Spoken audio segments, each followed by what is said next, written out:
अस्सलामुअलैकुम नाजरीन, मैं हूं जीएम जमाली और आप देख रहे हैं डिजिटल के सबसे बड़े चैनल न्यूज़ पाकिस्तान का प्रोग्राम A to Z।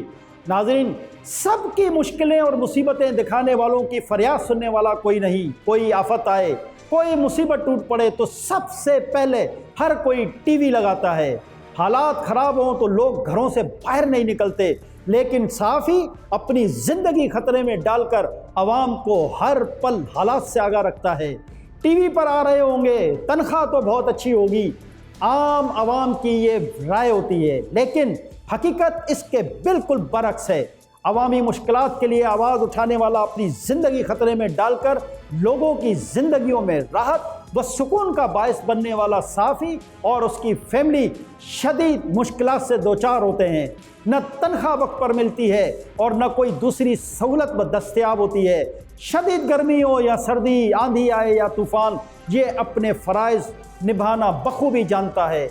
ये कोई रिपोर्ट नहीं, उसे अपने पेशे से प्यार होता है। इसका एक ही मकसद होता है कि आवाम को हर खबर से आगाह रखा जा सके, जिसके लिए ये अपना सुकून, घरेलू ज़िंदगी सब कुछ छोड़ देता है और बदले में उसे कभी दफातर से जबरी बरतरफी की सूरत में नौकरी से हाथ धोने का परवाना मिलता है, तो कभी महीनों की तनख्वाह की अदम अदायगी जैसी मुश्किलात का सामना करना पड़ता है। दूसरों की मुश्किलात टीवी पर दिखाने वाला अपने बच्चों की भूख भी टीवी पर नहीं दिखा सकता। आज भी जब पूरा मुल्क लॉकडाउन है, ये अपने फ़राइज़ की अंजाम दही के लिए मुल्की इदारों के शाना बशाना खड़ा है। हुकूमत, डॉक्टर, फौज, पुलिस और दीगर इदारों के साथ कोरोना के खिलाफ जंग लड़ रहा है, आवाम को शऊर दे रहा है, आगाही मुहिम चला रहा है, ड्यूटी पर मामूर हीरोज़ का हौसला बढ़ा रहा है।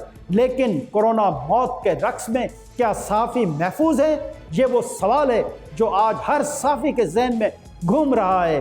दफ्तर क्यों जा रहे हैं? मुल्क व कौम की खिदमत करने या नौकरी करने? अगर मुल्क व कौम की खिदमत है तो हुकूमत सहाफ़ियों के लिए हिफाजती इंतज़ामात और मराद का ऐलान क्यों नहीं करती? और अगर नौकरी है तो मीडिया मालकान सहाफ़ियों को बर वक्त और मुकम्मल तनख्वाह क्यों नहीं दे रहे हैं? ना ही दफातर में स्प्रे कराया जा रहा है और ना ही कोई दूसरे हिफाजती इक़दाम किए जा रहे हैं। मीडिया हाउसेस के मालकान के पास पैसे की कमी नहीं, लेकिन उनकी हिर्स अब भी ख़त्म होने का नाम नहीं ले रही। उन्होंने सहाफ़ियों को रिपोर्ट समझ रखा है, जैसे कोरोना सहाफ़ियों के पास से गुजरेगा भी नहीं।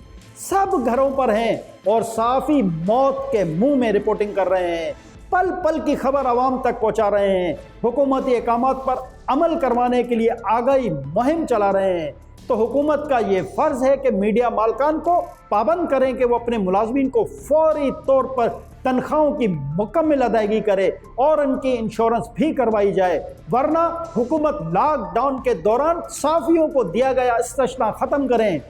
आम आवाम की तरह सहाफ़ियों के भी घरों से निकलने पर पाबंदी आयद की जाए, क्योंकि सहाफ़ी भी इंसान है, कोरोना उनको भी हो सकता है और उनको आम लोगों से भी ज़्यादा ख़तरा है। उनके भी बीवी बच्चे हैं जो कि उनकी वजह से ख़तरे में हैं, लेकिन इन सब चीज़ों के बावजूद सहाफ़ी अपने फ़राइज़ बखूबी निभा रहे हैं। हुकूमत को भी चाहिए कि वो सहाफ़ियों बिरादरी के लिए खुसूसी पैकेज का ऐलान करे, क्योंकि कोरोना के ख़िलाफ़ जंग में सबकी पॉलिसियाँ उन्हीं के ज़रिए आवाम तक पहुँच रही हैं। ये सिर्फ सहाफ़ी ही हैं जो आप तक आवाम के एक एक पल की खबर पहुँचा रहे हैं, वरना शायद आपको हुकूमती इक़दामात के बारे में भी आगाही हासिल न हो सके। चंद एंकरों को मिसाल बनाकर जिनके होंगे बड़े पैकेज, हर सहाफ़ी के इस तरह के पैकेजेस नहीं हैं, ये अपने जहनों से निकाल दें और सहाफ़ियों को बुरा भला कहने के बजाय उनको भी अपना हीरो तस्वुर करें, चूँकि वो भी आपको 24 घंटे हालात से बाखबर रख रहे हैं। अपनी जानों को हथेली पर रखकर सड़कों पर, मैदानों में, अस्पतालों में घूम रहे हैं और वहाँ पर अगर कोरोना के कोई पेशेंट्स हैं तो उसके बारे में भी आप तक वो आगाही पहुँचा रहे हैं। ये हमारे हीरोज़ हैं, इन सहाफ़ियों को भी आप सलूट करें जो अपनी खिदमत अपनी कौम के लिए वक्त किए हुए हैं। प्रोग्राम के आखिर में आप सब लोगों से दरख्वास्त है कि अपने दूसरे हीरोज़ की तरह साफ़ी हीरोज़ की खिदमात को भी सराहें और इन्हें सपोर्ट करें। इस मुश्किल वक्त में हमें एक दूसरे का सहारा बनना है और मिलकर इस वायरस को शिकस्त देनी है। तो नाज़रीन, ये था आज का A to Z। प्रोग्राम के बारे में अपनी कीमती आरा से ज़रूर आगाह कीजिएगा। ज़िंदगी रही तो फिर मुलाकात होगी एक नई खबर के साथ। तब तक के लिए अपने मेज़बान JM जमाली को इजाज़त दीजिए। अल्लाह।